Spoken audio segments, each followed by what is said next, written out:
퇴근길 뉴스를 종합해드립니다. 깊이 있는 뉴스 YTN FM 출발 새아침. 예, 신율의 출발 새아침 3부 순서 시작합니다. 2016년 이제 딱 이틀 남았는데요. 바로 그 이틀 남은 그날 아침에 해가 지금 방금 떴습니다. 자, 오늘 종무식 하시는 분들도 많을 것 같은데요. 자, 마무리를 잘해야지 새로운 시작이 있다고 하는데 어쨌든 분명한 것은 끝은 또 하나의 시작을 의미한다는 겁니다. 신율의 출발 새아침 3부 순서 먼저 광고부터 듣겠습니다.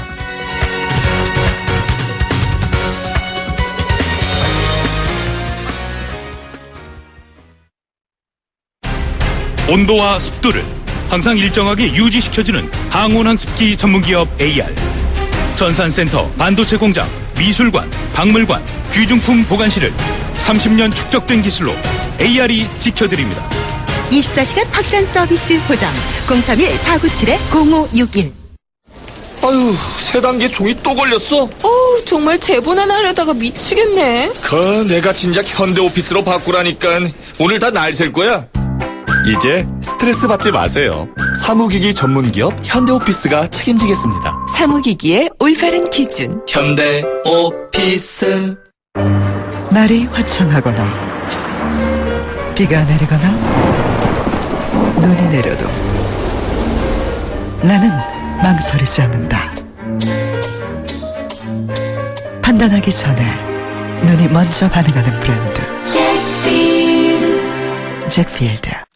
베이스 도르코 면도기, 도르코 베이스 면도기, 베이스 안전하고 부드러운 대한민국 면도기. 안전하고 부드러운 면도 그 이상을 경험하세요. The Shaving Innovator, Dorco Pace.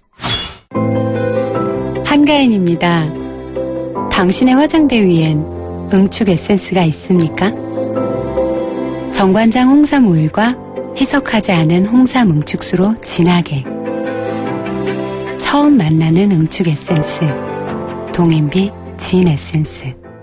좌우로 정렬 2588 좌우가 같네 좌우가 같아 2588 오빠도 좌우로 한번 불러보세요. 네? 오빠는 2588 대리운전을 3년째 부르신다고요? 언제나 어디서나 2588 박서연. 인기 있죠? 2588 송곳 같은 말, 허무한 말, 우리가 주목해야 될 말을 전해드립니다. 왁자지껄, 말. 내가 이러려고 대통령을 했나 자괴감이 든다.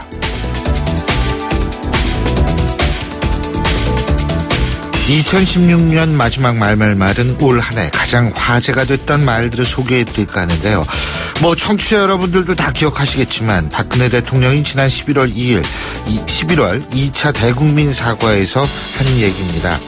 누구나 자괴감은 듭니다. 하지만 때로는 자신에 의해 타인들이 자괴감이 드는 것은 아닌가를 먼저 생각해봐야 합니다. 아마도 2016년은 바로 이 말이 함축하고 있는 사건으로 많은 이들의 사고가 혼란스러웠을 것이라고 생각합니다. 이제 2017년 과연 어떤 모습으로 우리에게 다가올지 궁금합니다.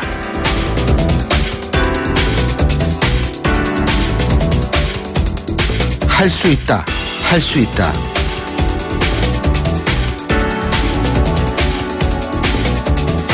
지난 8월 리우올림픽 남자 에페 개인전 결승에서 박상영 선수가 한 얘기입니다. 당시 박상영 선수는 폐색이 짙어지는 상황에서 할 수 있다라는 말을 중얼거린 이후에 기적 같은 대역전극을 펼쳐서 많은 분들한테 큰 감동을 줬었죠. 이런 생각과 사고는 우리네 삶에 상당히 긍정적인 영향을 미칠 수 있습니다. 어려움에 처해 있을 때 자기 최면도 필요하다는 건데요. 지금과 같이 어려운 사회 경제적 상황에서는 온 국민이 바로 이런 자기 최면이라도 걸어야 할 판입니다. 다가올 2017년 우리 모두 할 수 있다라는 것 외칩시다. 그렇습니다. 우리 국민들은 그동안 너무나 많은 어려움을 겪었지만 잘 헤쳐나갔습니다. 이번에도 그럴 거란 확신을 가집시다.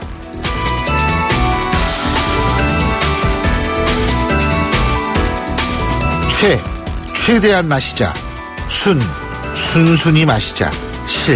실려 나갈 때까지 마시자.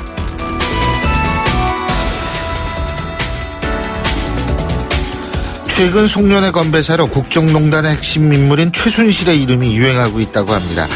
그런데 이렇게 과음하면 다음날 생활에 지장을 좀 받죠. 그리고 무엇보다도 이렇게 마시고 나서 운전대 절대 잡으시면 안 됩니다. 올 한 해 모두 수고하셨지만 그렇다고 술이 부상은 되지 못한다는 점 꼭 기억하시기 바라겠습니다. 지금까지 말말말이었습니다.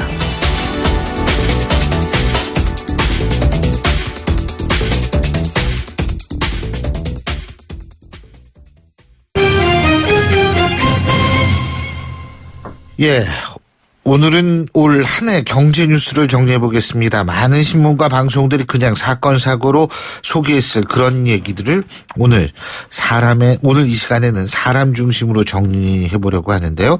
올해 초에 예상하지 못했던 사람들이 결국 올해의 인물이 됐는데 5대 인물로 본 올해의 경제 뉴스입니다. 한국경제신문의 정인설 기자 스튜디오에 직접 나와 계십니다. 어서 오십시오. 안녕하세요. 예. 먼저 첫 번째 꼽은 인물 누구예요? 자, 이세돌입니다. 이세돌 이세돌. 구단. 예, 다 기억하실 거예요. 아, 그럼요. 이세돌 구단과 알파고의 세기의 대국. 예. 다들 이세돌 구단이 이길 거라고 예상했었죠. 그랬죠. 그 당시에는요. 근데 예. 결과적으로 다 기억하시겠지만 4대1 인공지능 알파고 AI에 대해 AI가 승리했습니다. 그래서 AI란 말이 그동안 그전에는 좀 생소했었는데 이때부터 AI가 급부상하기 시작했죠. 그렇죠. 구글이 최대 수혜자다. 이 대국을 얘기한 구글이 최대 수혜자란 말이에요. 왜냐하면 그 대국을 당시에 왜 만들었느냐에 대해서 이런 말들이 많았는데 결국엔 AI에 대한 그 개발 전쟁이 있는데 구글이 리크루팅, 좋은 인재를 영입하기 위해서 그런 이벤트를 열었는데 결과적으로 알파고가 승리하면서 전 세계에 있는 AI 관련 모든 인력들이 구글로 많이 몰렸다라고 해요. 그 정도였기 때문에 AI가 결국에 우리 4차 산업혁명을 이끌 중심이 됐었잖아요. 그 전에 뭐 4차 산업혁명은 다 아시겠지만 뭐 사람과 사람의 기기와 기기 간의 연결, 자동화 이게 핵심인데 그 전에 뭐 VR이란 말도 있었고 빅데이터란 말도 있었고 그렇죠. 사물 인터넷이란 말도 있었고 뭐 3D 프린터 이런 말들이 있었는데 이걸 전부 종합 정리하면서 결국 AI로 중심이 모여서 AI의 위상이 상당히 높아졌는데 요즘 신문 보면 AI라고 하면 다들 또 다른 AI가 있죠. 헷갈리잖아요. 아티피셜 인텔리전스가 아니고 맞습니다. 이제 또 다른 AI. 조류 인플루엔자가 되면서 AI 그 딱 보다 보면 결국에 AI 쇼크, 알파고 쇼크가 AI 파동으로 이어졌고 사상 최악의 계란대란, 식당 가서 프라이 그렇죠. 서비스로 먹기 힘든 세상이 됐고요. 조류 독감이 결국에 한 사람의 독감 사태로 요즘 최악의 지금 독감 사태로까지 이어지고 있는 상황입니다. 구글에서 나온 그 AI가 실인가 그거죠? 그래서 그거는 이제 애플 애플에서 같은 나온 거죠. 그렇죠. 아, 애플에서 나왔구나. 아니 시리 뭐 그래가지고 제가 두 번째 인물은 누굽니까? 자, 도널드 트럼프인데요. 아, 도널드 트럼프. 예, 우리 도널드 트럼프가 올해 인물이 될 거라고 생각했던 사람들도 많지 않을 겁니다. 다 그렇죠. 예상하지 못했었는데 미국 대통령이 됐고요. 뭐 정치적으로 큰 일이죠. 근데 이제 경제적으로 보면 미국의 러스트 벨트, 무너진 제조업 벨트에 대한 그 중산층의 분노가 되게 심했다라고 합니다. 미국 사람들이 당시에 그랬더라고요. 낮에는 이제 흔히 얘기하는 이제 자기가 트럼프 지지자라는 걸 안 밝혔다가 밤에 술자리에 가서는 그렇게 그 이민, 멕시코 히스패닉들에 대한 욕을 많이 했다라는 거잖아요. 내 일자리를 뺏어가고 나의 돈을 뺏어가는 그런 사람이 됐기 때문에 결국에 그게 표심으로 나타났고 이 부분의 핵심은 이민 문제였잖아요. 결과적으로 이민 문제가 미국의 어떤 대선 지형을 바꿔놨고 영국도 바뀌었지 않습니까? 브렉시트라는 게 있었죠. 결과적으로 브렉시트 할 거라고 생각 안 했는데 결국에 또 이민 문제, 영국 사람들의 이민에 대한 반감이 결국에 브렉시트를 이어져 왔고 앞으로의 트럼프 당선이 돼서 어떻게 될 거냐. 중국에 대한 환율 조작국이 될 위기에 몰렸고 멕시코와 국경 장벽을 쌓을 수도 있고요. 이제 세계는 더욱더 보호무역이 강화될 수 있는 방향으로 갈 수가 있고 한국은 어떻게 될 거냐. 예외도 아니겠죠. 결과적으로 트럼프 때문에 뜬 사람 중에 또 하나는 또 푸틴. 그렇죠. 뭐 러시아 쪽에 아주 아는 사람이 많은 모양이에요. 그렇습니다. 푸틴의 친구가 이제 또 장관이 되기도 했고 트럼프틴 뭐 이렇게 말까지 하고 브로맨스 이런 얘기까지 나왔지 않습니까? 이제 트럼플레이션과 연관된 이제 인플레이션들 말들이 많이 나오고 있고요. 트럼프 후보가 대통령이 되면 내년 1월에 취임을 해서 인프라 건설에 $1조 쏟아붓겠다라고 했죠. 그러면서 시중금리가 올랐고 다우 결국 미국 증시는 사상 최고치를 지금 경신하고 있는 상황이죠. 전 어렸을 적에 그 월트 디즈니 만화를 많이 봤기 때문에 거기 도널드 닭이 나오잖아요. 맞습니다. 저희 도널드 하면 다 그렇게 생각했었는데 이제 도널드 하면 이제는 트럼프가 생각이 나게 또 생겼어요. 트럼프 하면 그동안은 카드만 생각했었는데 그렇죠. 이제는 예. 미국 대통령을 생각하게 된 거죠. 자, 세 번째 인물은 누굽니까? 자, 이분은 그래도 예측했을 겁니다, 다들. 제닛 옐런 미 연준 의장인데요. 미국 예. 시중금리가 계속 오르고 있잖아요. 그렇죠. 결국에 거기에도 한 몫을 한 분인데 미국은 12월마다 기존금리를 올렸습니다. 네. 작년 12월에도 올려서 제로금리가 끝이 났고 예. 올해도 12월에만 딱 한 번 올렸어요. 올린다 하다가 안 올리고 하다가 결국 올렸거든요. 예. 0.55에서 0.75%가 됐는데 여기서 초저금리 시대는 마감을 했다 이런 얘기가 나오고 있고 그럼 한국은 어떻게 되느냐. 따라서 금리를 올려야 되냐. 금리 올리는 생각하면 가계부채가 문제고요. 예. 그리고 또 우리나라 지금 경제 상황 생각해보면 쉽게 금리를 올리기 힘든 상황이죠. 결국에도 한은도 어제 얘기를 했죠. 완화적 통화 정책을 내년에도 이어가겠다라고 얘기를 했고요. 금리 쉽게 올리지 않겠다는 얘기고요. 결국에 금리 정책을 쓸 수 없으니까 정부가 재정 정책 한국의 국채를 발행해서 그 돈을 쏟아붓겠다라는 건데요. 슈퍼 예산 내년 400조 예산 편성되어 있는데 여기에 21조 더 쏟아붓겠다고 어제 내년도 경제정책방에서 발표를 하지 않았습니까? 네. 이렇게 되면 결국에 이게 왜 하냐. 한국의 지금 경기 침체가 문제거든요. 소비 침체의 연말이 돼도 연말 분위기가 안 살고 송년회 축소되고 소비 침체가 돼서 오라는 산타클로스는 안 오고 산타도 문 닫고 갔다라고 해서 산타클로즈드란 말까지 산타클로즈드. 그렇죠. 그런 말까지 나오고 있는 상황이 현재 상황인 거죠. 더군다나 이게 우리나라는 가계부채 문제도 있지만 올해는 또 유난히 정치적으로 불안하지 않았습니까? 맞습니다. 그러니까 이게 더 이 경제에 타격을 줄 수밖에 없지 않았을까 이런 생각이 드는데 네 번째 인물은 누굽니까? 자, 계속 방금 제가 소비와 말씀을 드린 소비에 대해서 말씀을 드렸는데 김영란 전 국민권익위원장인데요. 우리 그 김영란법 하면 다 알 겁니다. 근데 이걸 그럼요. 원래 풀네임을 아는 분들이 그렇게 많지 않을 거예요. 정확하게. 부정청탁 및 금품 등 수수의 금지에 관한 법률이에요. 그죠? 등이 어디에 붙고 의가 어디에 붙는지 잘 헷갈리는데 항상 정부에서는 청탁금지법으로 불러주세요라고 얘기를 해도 그렇게 얘기하는 사람이 없고 다 김영란법이다 이렇게 그렇죠. 다들 기억을 하시잖아요. 법 이름 앞에 법 위에 사람 없고 법 아래 사람 없다고 하는데 법 앞에 사람이 딱 있는 거죠. 근데 이게 우리나라에서는 또 이 사람 이름 붙이는 법이요. 아주 좋은 의미로 이 법을 만든 사람 이름을 붙이는 경우도 있고 그 사람 때문에 전두환법 같은 게 예를 들면 대표적인데 그렇죠. 때문에 생긴 법이 또 있어요. 그렇습니다. 예. 근데 보통 말씀하신 그런 법도 있고 근데 대부분은 그 피해자가 되는 법들이 꽤 많죠. 그런 것도 있죠. 뭐 성폭력, 예. 아동폭력 관련된 법도 있는데 이분은 만든 사람이 법이 그렇죠. 됐고 사람들의 생각과 행동이 이렇게 쉽게 바뀔 수 있을까 생각해보면 9월 28일 전과 후로 많이 바뀌었고요. 한국의 반문화 그리고 접대 문화도 많이 바꿔놨고요. 사람들 김영란법 하면 다들 딱 떠올리는 게 숫자 3개잖아요. 그렇죠. 350. 마치 수학의 공식처럼 돼버렸고요. 예. 여기에 대해서 결국에 피해는 한우, 굴비, 화한 관련 사회업자들 힘들어집니다. 너무 힘들어졌죠. 네. 그래서 고급 음식점들도 상당히 힘든 상황이고요. 이 법에 대해 소비를 살리기 위해서 좀 완화시켜야 되는 거 아니냐 이런 목소리도 나오고 있는 상황이죠. 자, 근데 이게 최순실 때문에 김영란법이 많이 퇴색은 됐다고 맞습니다. 얘기를 하는데. 예, 국정이 무너지고 그렇죠. 헌정이 파괴된 네. 마당에 김영란법이 뭐냐 이런 얘기까지 나오고 있죠. 술이나 먹긴 거고 뭐 해먹는 사람은 최순실이는 뭐 몇백억 해먹었는데 마지막은 그렇죠. 누구예요? 다 아시겠지만 최순실인데요. 또 최순실. 예. 블랙홀이었죠. 예. 결국 예. 최순실로 이어진다라고 해서 기승전실의 말도 있었는데 예. 정경유착이 가장 문제겠죠. 예. 정경련은 해체 위기에 몰려 있고 과연 정경유착과 이별할 수 있을까 그 부분에 대해서도 앞으로 계속 지켜볼 대목이고요. 박근혜 대통령은 탄핵 정국에서 조기 대선 정국으로 가게 했던 역사에 남을 인물이 됐고요. 경제도 여전히 이 사람을 보고 있습니다. 어디로 튈지 모르고 있는 현재 진행형입니다. 그렇죠. 자, 그러면 이 선정에서 아깝게 떨어진 사람도 하나 있을 것 같은데요. 김정은을 저는 꼽아봤는데요. 김정은. 예, 북한의 4차, 5차 핵실험 있었죠. 예. 잊어먹었지만 이게 결국에 증시에는 경제에는 큰 영향을 미치지 못했어요. 예. 그런데 사드 사태를 불러온 어떤 계기가 된 거죠. 그렇죠. 사드 때문에 중국의 알듯 모를 듯한 그 물밑에서의 보복으로 인해서 한류가 흔들리고 있고요. 지금 한국 드라마, 영화 전혀 안 튼다라고 맞아요. 하잖아요. 한국의 관광산업, 그리고 면세점, 화장품, 엔터, 결국 한류와 연관된 모든 산업들에 큰 영향을 주고 있고 앞으로 어떻게 될지 모른다는 게 더 큰 중요한 대목이겠죠. 그렇죠. 그리고 김정은이가 2017년까지 핵을 완성하겠다. 그렇게 지금 이렇게 얘기를 하고 있지 않습니까? 네. 그게 2017년이 바로 이제 내일 모레인데. 내년에 인물이 될 수가 있겠죠. 예, 그렇죠.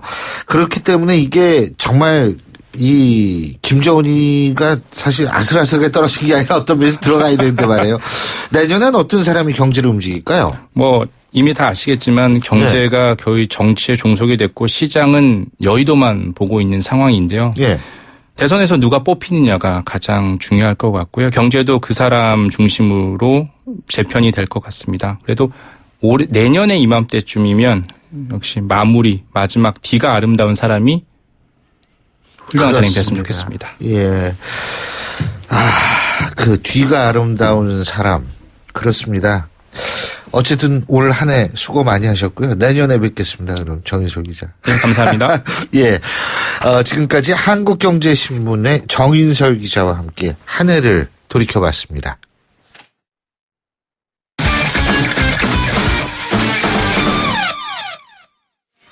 자, 이번에 스포츠 소식 알아보겠습니다. 최동호 스포츠 평론가 전화 연결되어 있습니다. 안녕하십니까?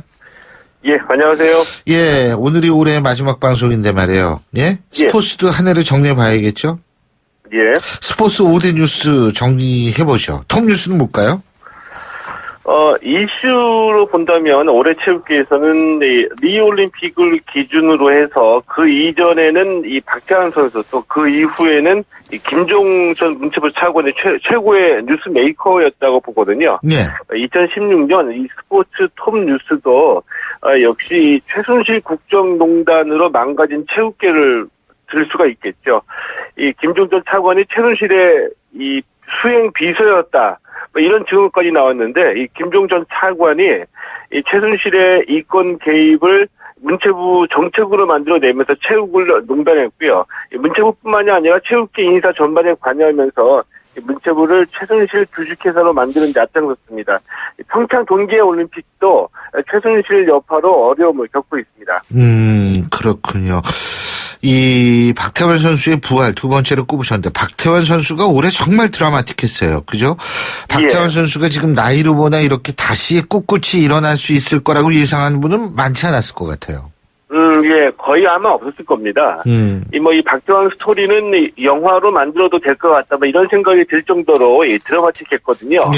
이 도핑으로 18개월 자격정지 징계를 받았고요. 징계가 만료가 됐는데, 이 도핑으로 징계받으면 3년간 국가대표로 선발하지 않는다. 이 규정 때문에 올림픽 출전이 어려운 상황이었죠. 이 가처분 신청까지 내면서 올림픽에 출전했고요. 이 자유형 100m, 200m, 300m는 예선 탈락. 1500m는 출전을 포기까지 하면서 비난을 많이 받았는데 올림픽 후에 이 아시아 선수권 대회 4관왕, 쇼트코스 세계 선수권 대회 3관왕이 오르면서 극적으로 부활했습니다. 이 와중에 이 박태환 선수가 김종전 차관으로부터 올림픽에 나가지 말라는 협박을 받았다는 사실까지 뒤늦게 밝혀지면서 이 박태환 선수의 재기가 더욱 높이 평가를 받고 있습니다. 예, 그렇군요. 그리고 또 하나 우리가 생각해 볼 게 리오올림픽 4회 연속 톱10 아니겠어요? 그죠? 리오올림픽 아직도 기억이 나는데 말이에요. 리오올림픽에서 우리 선수단이 금 9, 은세, 동 9개로 금메달 기준 순위 8위를 기록했거든요. 그러니까 4연속 톱10에 성공을 했습니다. 이제 이 성적도 이제 의미가 있고요. 그리고 또 리오올림픽에서 의미 있는 중요한 좀 변화가 있었거든요. 첫 번째는, 우선은 이 올림픽에 대한 관심이 예전만 못했다는 점을 말씀을 드리고 싶고요. 또 하나는 우리 국민들이 이 메달을 못 따도 이 최선을 다한 선수들에게는 아낌없이 격려의 박수를 보내주는 이런 모습을 좀 보였다는 겁니다. 여기에 또 이제 선수들도 예전처럼 이 한풀이 메달이 아니고 개인의 도전과 성취의 이 메달이라는 의미를 보여줬는데 이 대표적으로 보면은 이 태권도의 이대훈 선수 남자 68kg급 8강전에서 패했는데 이 상대 선수에게 박수를 보내면서 손을 높이 들어주는 장면이 있었거든요. 굉장히 인상 깊게 봤고요. 이런 멋진 모습이 한국 스포츠에서 많이 나와야지 되겠죠. 이게요, 경제 수준에 걸맞는 행동이 바로 이런 거거든요. 그러니까 사실 우리가 예전에 굉장히 각박하게 살았는데 지금은 뭐 어느 정도 경제 수준이 올라와 있으니까 사실 이 과정도 참 중요시 여기는 사회가 돼야 되는데 여태까지 그러지 못했잖아요. 그죠? 결과만 바라보고 살았는데 좀 과정을 보는 사회가 됐으면 좋겠네요. 자, 또 하나 우리가 얘기할 게 프로야구 두산의 통합 우승 아니겠어요? 예, 맞습니다. 올해 프로야구는 한마디로 이 두산 천하다 이렇게 이제 정리할 수가 있거든요. 정규리그에서 93승을 기록했는데 한 시즌은 역대 최다승 신기록을 세웠고요. 한국 시리즈에서는 NC를 4연패로 몰아붙이면서 이 4연승으로 한국 시리즈 우승을 차지했습니다. 이 두산 천하의 원동력은 판타스틱 4에서 나왔는데 리포트, 보우젠, 장원준, 류희관 이 4명의 선발이 93승 중에서 70승을 기록했으니까 이 두산 선발진의 위력이 정말 대단했다라고 볼 수가 있습니다. 자, 마지막으로 통합체육회 출범도 빼놓을 수 없을 것 같은데요. 그죠? 대한체육회하고 국민생활체육회 이게 하나의 체육회로 통합된 거죠. 예, 이 올해 초에 이 엘리트 체육과 생활체육을 하나로 통합하는 이 통합체육회가 출범을 했습니다. 대한체육회하고 국민생활체육회가 하나로 통합이 된 건데요. 이기흥 회장이 초대 통합회장에 당선되면서 이 한국 스포츠의 새로운 시대를 준비하게 됐고요. 이 통합체육회 내부에서는 아직은 좀 이 갈등의 불씨가 남아 있는데 이 형식적 통합이 아닌 화학적 통합을 이뤄내는 것이 이 통합체육회의 당면 과제라고 볼 수가 있겠죠. 근데 그러기 위해선 시간이 좀 필요하겠죠, 또. 예, 맞습니다. 자, 이제 내일만 지나면 새해가 밝는데 2017년에 진짜 전해드리고 싶은 희망 뉴스가 있다면 어떤 거를 전해주시겠어요? 20세 이하 U20 월드컵에서 우리나라 대표팀이 깜짝 우승을 차지해서 다시 한번 세계를 놀라게 했습니다. 뭐 이런 소식을 전해드리고 싶거든요. 이 내년에 우리나라에서 이 20세 이하 월드컵이 개최가 됩니다. 이 2002년 한일 월드컵을 두고서 그때의 감동이 이게 우리가 일생에 딱 한 번이었다. 언제 또다시 이런 걸 겪어보겠느냐 이런 얘기를 했었거든요. 2002년 월드컵의 감동을 내년에 개최되는 20세 이하 이 월드컵에서 다시 한번 느껴봤으면 좋겠습니다. 예. 개인적으로는 어떤 또 희망을 가지세요? 저 개인적으로요? 이거, 제 개인적인 소망은, 제가 좀 머리가 많이 빠져서요. 좀 끝이 좀 많아졌으면 좋겠습니다. 그러시군요. 예, 근데 그게 나이가 있으면 다 이 머리카락도 가늘어지고 또 빠지고 이래요. 예. 알겠습니다. 자, 오늘 말씀 여기까지 듣죠. 2016년 한 해 동안 고생 많이 하셨습니다. 2017년에 뵙겠습니다. 고맙습니다. 예, 고맙습니다. 예, 지금까지 최동훈 스포츠 평론가였고요. 신율의 출발 새 아침 3부 순서 여기까지입니다. 잠시 뒤 4부에서 뵙겠습니다. 안녕하세요. 배우 박하선입니다. 아버지의 사업 실패로 좁은 차에서 생활하던 은훈의 가족이 새 집을 찾고 가스 폭발로 전신 화상을 입은 현석이가 치료비 걱정을 덜 수 있었던 것은 다 여러분의 사랑 덕분입니다. 누구에게나 찾아올 수 있는 위기의 순간, 월드비전은 위기 아동 지원 캠페인을 통해 도움이 절실한 가정을 긴급 지원합니다. 연말 연시 여러분의 사랑이 꼭 필요한 곳에서 희망이 될 수 있도록 월드비전과 함께해주세요. 후원 문의 1688-3570 1688-3570. YTN 라디오 캠페인 더 가까이. 안녕하세요. 인간비타민 고슴도치 엄마 장영란입니다. 엄마들이 요맘때 되면 고민이 참 많아져요. 아이들 선물, 와우, 고민되죠? 크리스마스 끝나면 또 선물 골치 아파요. 소중한 우리 아이들에게 이런 선물은 어떠세요? 건강한 지구. 아이들이 마음껏 뛰놀 수 있는 비옥한 땅, 실컷 숨쉬고 마실 수 있는 깨끗한 공기, 후룩후룩 걱정 없이 마시는 맑은 물, 얼마면 살 수 있냐고요? 빼세요. 빼세요. 빼라고요. 이번 연말 선물엔 포장비를 빼세요. 과대 포장을 줄이는 것만으로도 건강한 지구를 선물해 줄 수 있답니다. 속이 꽉 차야지 겉만 화려하면 뭘 하냐고요. 빼세요. YTN 라디오 캠페인 더 가까이 한국환경공단과 함께합니다. 골프 장갑도 G맥스 생선 장갑도 G맥스 헬스 장갑도 G맥스 가죽 장갑도 G맥스 장갑하면 G맥스 대한민국 우리 장갑 G맥스 30년 한길 범양 글러브가 만듭니다. 글러브 맥스 G맥스. 일제강점기 조국 항일투쟁에 독립자금을 보태었던 재외동포. 근대화 시기에는 선진기술과 인재를 길러 경제발전의 밑거름이 되어주었고 지금은 경제 영토를 넓히며 한류 확산과 모국의 역사, 문화를 바로 알리기 위한 공공외교를 실현하고 있습니다. 다가올 통일시대 전세계 720만 재외동포는 한반도 통일을 위한 발걸음에 든든한 지원군이 될 것입니다. 이민으로 해지지 않는 나라 대한민국. 재외동포가 큰 자산입니다. 이 캠페인은 720만 재외동포의 든든한 버팀목 재외동포재단과 함께합니다. 날카로운 분석, 내일을 보는 시선, 신율의 출발 새 아침. 신율의 출발 새 아침 4부 순서 먼저 광고부터 듣겠습니다. 한가인입니다. 요즘 에센스 종류 참 많죠? 전 뭘 쓰냐고요? 전 진짜 진한 에센스를 써요. 응축 에센스. 정관장 홍삼 오일과 희석하지 않은 홍삼 응축수로 진하게. 처음 만나는 응축 에센스. 동인비 진 에센스. 신율의 출발 새 아침 오늘 순서 시작합니다. 오늘 아침 당신이 듣고 싶은 뉴스 94.5MHz YTN 뉴스 FM 신율의 출발 새 아침.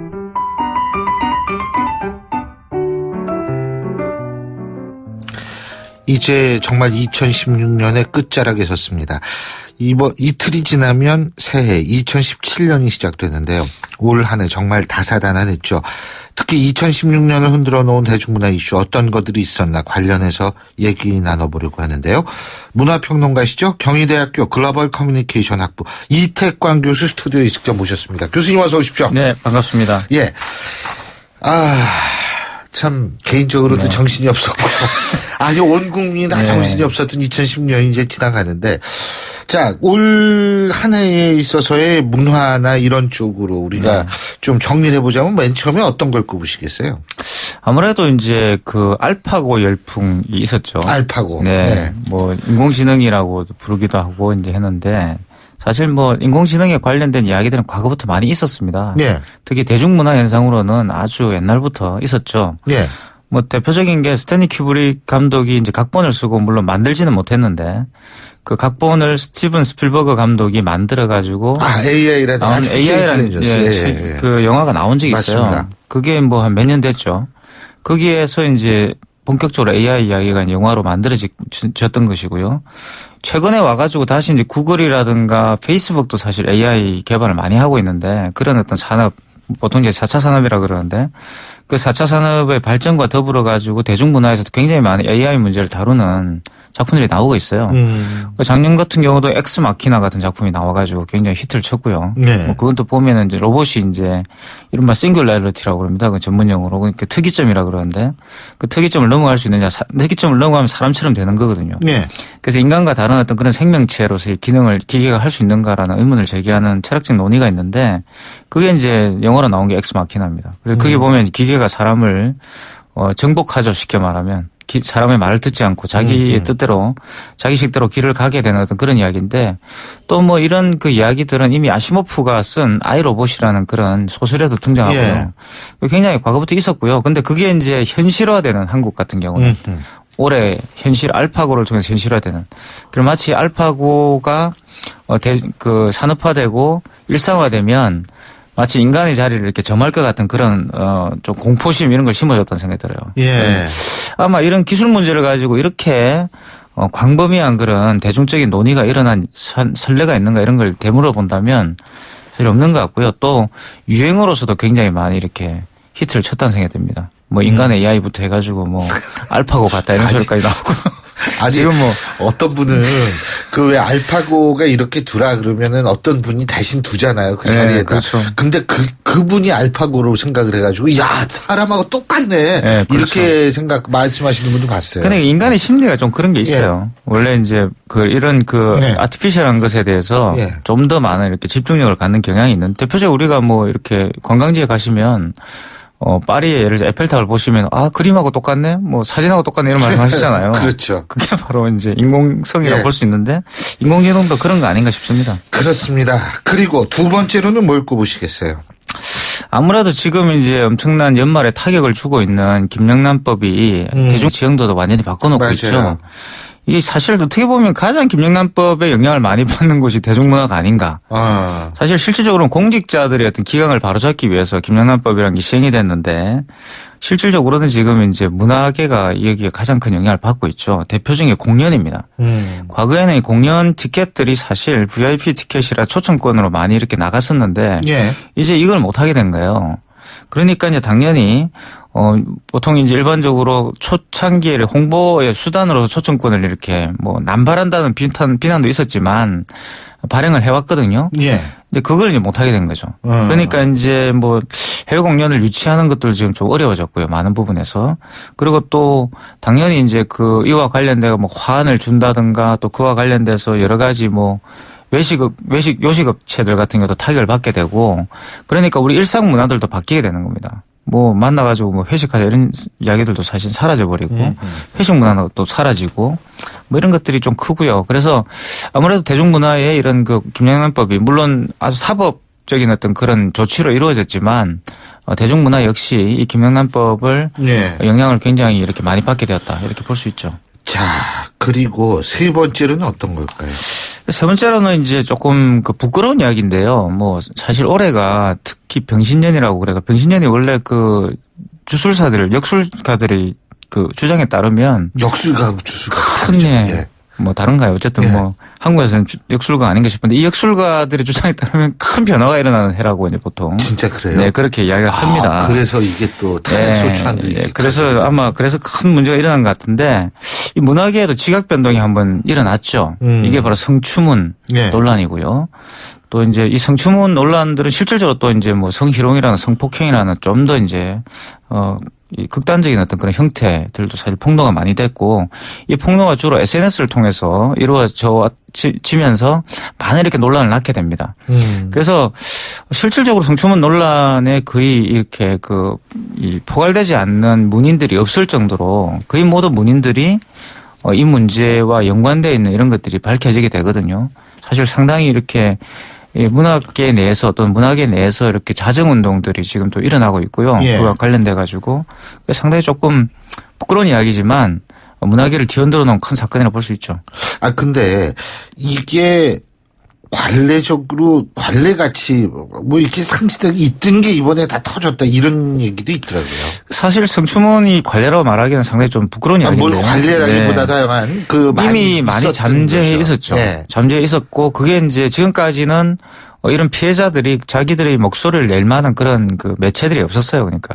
그리고 또 이런 것들이 좀 문인들의 어떤 또는 문학의 어떤 예술가들의 일탈 정도로 이렇게 관대하게 봐주는 그런 경향들이 있었는데 SNS가 이제 나오면서 또 광범위하게 또 여성들이 여기 SNS를 하게 되면서 이런 통로들이 만들어진 거죠. 그래서 마치 이렇게 임금님기는 당나귀기처럼 SNS에 가서 고백을 했던 내용들이 이제 실질적으로 또 효과를 발휘하게 되고 매체에서 보도를 해주게 되고 이런 식으로 되면서 이 문제가 이제 본격화됐다고 볼 수 있습니다. 그렇군요. 이게 참 앞으로는 진짜 이런 뉴스 좀 안 봤으면 좋겠어요. 네, 그렇습니다. 이번엔 뭐 이번 기회로 완전히 깨끗이 정리가 됐으면 좋겠습니다. 예, 그렇습니다. 자, 그리고 또 네 번째네요, 벌써. 네 번째로 꼽으실 요번 올해의 특징 뭘까요? 문학의 트렌드. 아무래도 이제 음악계에서 큰 변화가 일어나는데요. 걸그룹들이 이제 과거에 비해 좀 얌전해진 그런 게 있는 반면에 다른 데서 좀 시끄러워졌어요. 그게 힙합 장르가 이제 굉장히 성공을 하게 되는데요.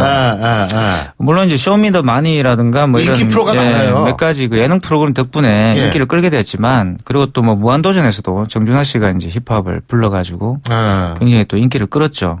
그리고 아마 그 신율 그 교수님은 잘 모르시겠지만 로꼬라는 사람이 있습니다. 뭐 진짜 아니 제가 근데 모른다는 거 어떻게 이렇게 이해가 나시고서 그런 식으로 아니, 접근을 노래는 하십니까? 듣지만 로꼬 아세요 그러면? 몰라요.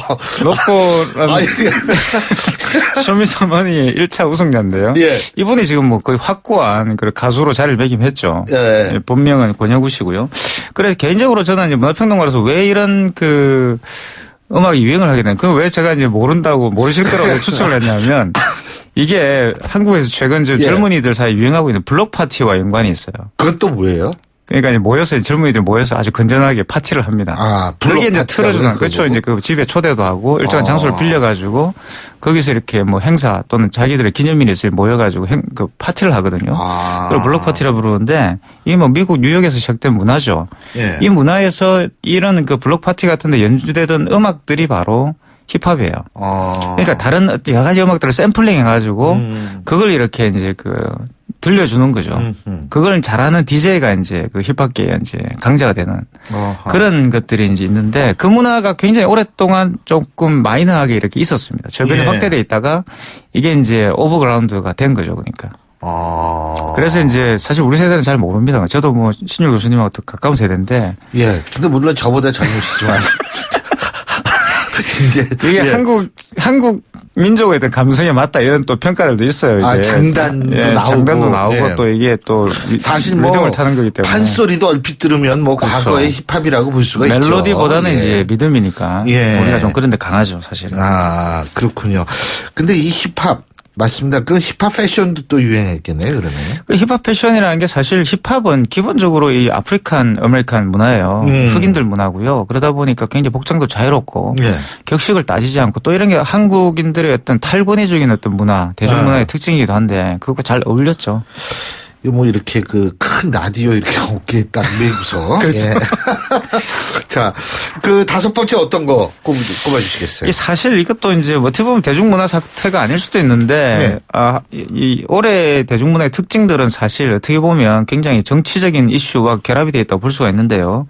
결국 그 최순실 씨 문제와도 또 관련이 되어 있습니다. 그러니까 또 한국 문화의 어떤 가장 특징 중에 하나가 바로 패러디라고 볼 수가 있는데, 이런 이 최순실 씨 덕분에 수많은 패러디가 나오게 되고 또 한 가지 흥미로운 게 뭐냐 그러면 이 게임들이 나왔어요. 컴퓨터 게임들이. 그리고 이제 스마트폰 게임들도 많이 나오고. 뭐 순실 잡기도 나오고요.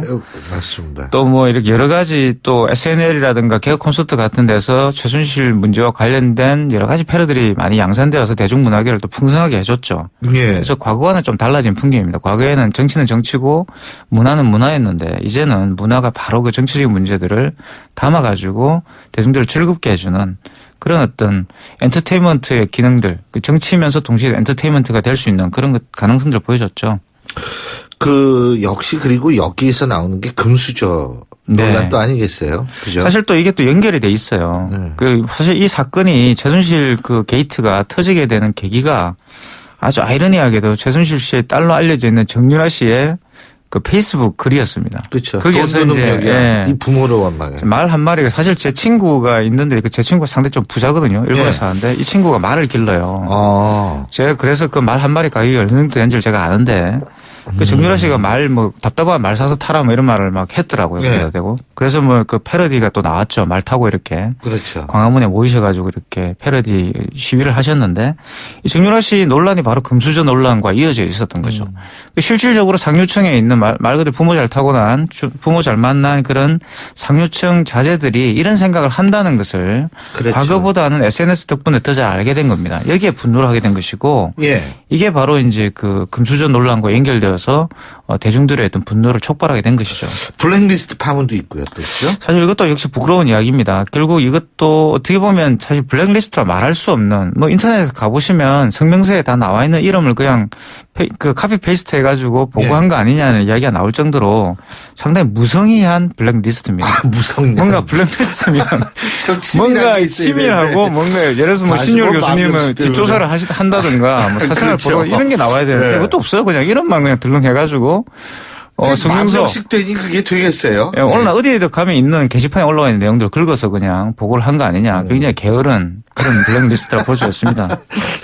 그리고 촛불 집회도 이제 최순실 덕분에 이게 또. 결국 이것도 뭐 최순실 덕인데요. 그러니까 어떻게 보면. 그래서 매주 지금 오늘 이번 주도 모이지 않습니까? 내일 모이는데 뭐 재화의 종과 함께 하겠다고 그랬는데 거의 뭐 지금 이 수적 집계를 해보면 요즘 최근에 또 빅데이터 덕분에 그 광화문 일대에 이 지하철 게이트에 맞습니다. 몇 명이 지나갔는가를 가지고 또 추사를 하시더라고요. 굉장히 정확하게. 그게 정확합니다. 그럼 거의 뭐 계산을 해보니까 1,000만 명 이상이 왔다 갔다 하고 지금 결론이 났죠. 거의 뭐 1,000만 명 정도가 되는 국민의 4분의 1이 광화문에 모여서 아무런 일이 일어나지 않습니다. 거기에서. 저도 이렇게 몇 번 나가봤는데 정말 해방구 같아요. 거기가 차도 안 다니고 거기에 또 그 주변에 계시는 분들은 강아지 끌고 이렇게 산책도 나오시고. 또 창조 경제 현장도 있지 않습니까? 그 푸드 트럭도 쫙 있어가지고.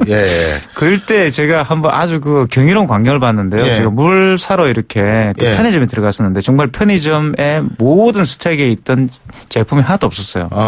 텅 비어 있는 스택을 봤습니다. 마치 이렇게 그 좀비 영화에 나오는 한 장면처럼. 그렇군요. 그러면서 그 주인분이 굉장히 사장님이 굉장히 미안한 표정으로 다 팔렸다 이렇게 말씀하신 광경 봤죠. 자, 마지막으로 방송을 지금 올해 마지막 방송 마지막 순서인데 어떤 노래 한번 추천해 주고 싶어요. 2016년 참 다사다난했는데 2017년에는 뭔가 좀 희망적인 그런 해가 되었으면 좋겠습니다. 그래서 신중현 씨의 햇님이라는 노래가 있습니다. 아시는 분은 아실 건데 그 햇님이라는 노래를 추천하고자 합니다. 알겠습니다. 그러면 햇님 노래 들으면서 경희대학교 글로벌 커뮤니케이션 학부 이태광 교수와는 작별하겠습니다. 오늘 말씀 잘 들었습니다. 고맙습니다. 감사합니다. 2016년 한 해 여러분들 수고 많이 하셨습니다. 여러분들 저마다 이번 한 해 아쉬운 점도 많으셨겠지만 하지만 그럼에도 여러분은 잘 버티셨습니다. 스스로한테 칭찬해 주셔도 좋을 듯합니다. 일이 잘 됐건 못 됐건 여러분들은 여러분의 삶의 주인이라는 사실을 증명했기 때문입니다. 다시 말씀드립니다만 여러분들 수고 많이 하셨습니다. 이제 2016년 마지막 방송을 끝내겠습니다. 전 2017년에 다시 오죠. 고맙습니다. 신유리였습니다.